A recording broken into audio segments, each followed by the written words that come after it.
This is this is what's called obviously a big book, and sometimes publishers, if they have a book that's fairly successful or they have a demand for it, they will print large print versions, like these big book versions of them. They're really great for use in like libraries and schools, and the illustrations are much easier to see at this size. There's only one problem with these big books, is they are put together with 3 of the smallest staples you've ever seen in your life. And they always blow apart. The publisher sent me 20 copies of the big book Circus Ship, and all 20 copies have blown out. So I don't even have one that's all still put together. So you may see the pages slip a little bit. I'll do my best to hold it together, and we'll read the Circus Ship right now. I've got this one memorized too. I've only read it a bazillion times. Did you guys see okay? I'll try to hold it around. Before we start, I just want to point out to you guys something that's a little bit interesting. So this is the title page. I did it to make it look like those broadsides they might have tacked up on the side of a barn to announce something was coming. But if you look closely, there's a little engraving of a steamship on either side of the word "the" on the top. And that is the actual ship that sank right off here off the thoroughfare, the Royal Tar. I found an ad with a picture of the Royal Tar, and so I used that on the title page. Okay, let's see what happens. Here we go. Again, I apologize if it sort of falls apart. 5 miles off the coast of Maine and slightly overdue, a circus ship was steaming south in fog as thick as stew. On board were 15 animals who traveled to and fro. The next day it was Boston for another circus show. The captain, Mr. Carrington, was honest and sincere. He thought that they should drop the hook and wait for things to clear. That means put the anchor down, wait for the fog to go away. But Mr. Payne, the circus boss, was terribly demanding. He stomped up to the helm where Captain Carrington was standing and screamed, "Don't stop, keep going. I've got a show to do. Just get me down to Boston town tomorrow, sir, by 2. Do you think he's a nice guy? I think he's a horrible. Then came a crash, an awful bash. Things flew into the air. The ship had smashed into a ledge that no one knew was there. The shattered ship began to tip, then sank without a sound. The splashing, thrashing animals swam round and round and round. The captain said to Mr. Payne, "Pray tell, what shall we do? We can't just leave them here to drown. We've got to save them too." "The animals?" yelled Mr. Payne. "Why, sir, what are you, daft? It's me that you should rescue. Pull me up into the raft. Now ferry me to safety, sir, before I die of cold." "Don't question me," barked Mr. Payne. "Just do as you are told." Still angry.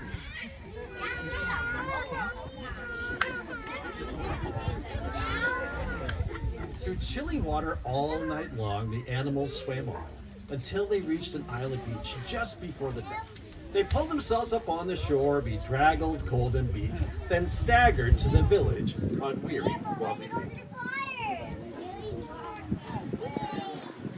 People in the neighborhood had just begun to rise, and when they saw those animals, they had to rub their eyes. They thought they saw an elephant. But wait, how could that be? And what's that little monkey doing in the cherry tree? Soon animals were everywhere and into everything. There's an ostrich in the outhouse. There's a hippo in the spring. There's a tiger in the tulip. There's a lion on the lawn. There's a python in the pantry. It went on and on and on. Mr. Hood was stacking wood and nearly jumped a mile when he found the alligator sleeping on his pile. And Mrs. Dottie Daly, who grew daisies by the bunch, discovered that the zebra had been eating them for lunch. And Miss Fanny Feeney found, according to the rumors, the silly little circus monkey swinging in her bloomers. But everything changed quickly, like, oops, there we go, see? It's falling apart. Here, I'll hold it like this. But everything changed quickly, like the turning of the tide, the night the abbot's shed caught fire with Emma Rose inside. From high above the abbot's farm, the tiger saw the shed. The sight of smoke and fire triggered something in his head. He jumped through flames 1,000 times back in his circus days, so he ran past all the people and he leapt into the blaze. Then everybody panicked. Help! Help! What can we do? When from the raging fire, something big burst into view. It was the most amazing sight, and everybody froze when they saw the tiger saving little Emma Rose. The tiger's risky rescue changed everybody's mind. The animals weren't bothersome. The animals were kind. And so they lived together side by side. They got along. It didn't seem like anything could possibly go wrong.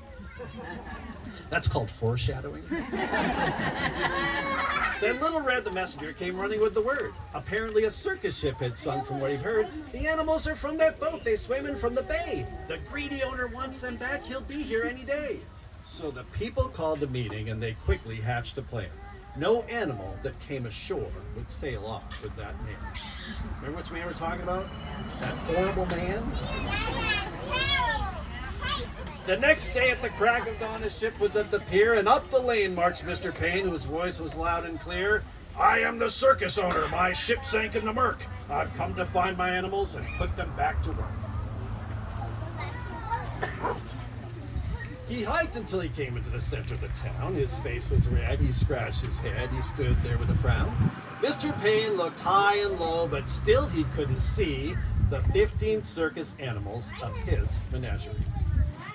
Now, I just want to pause here for a second. I want to apologize to all the parents for this page.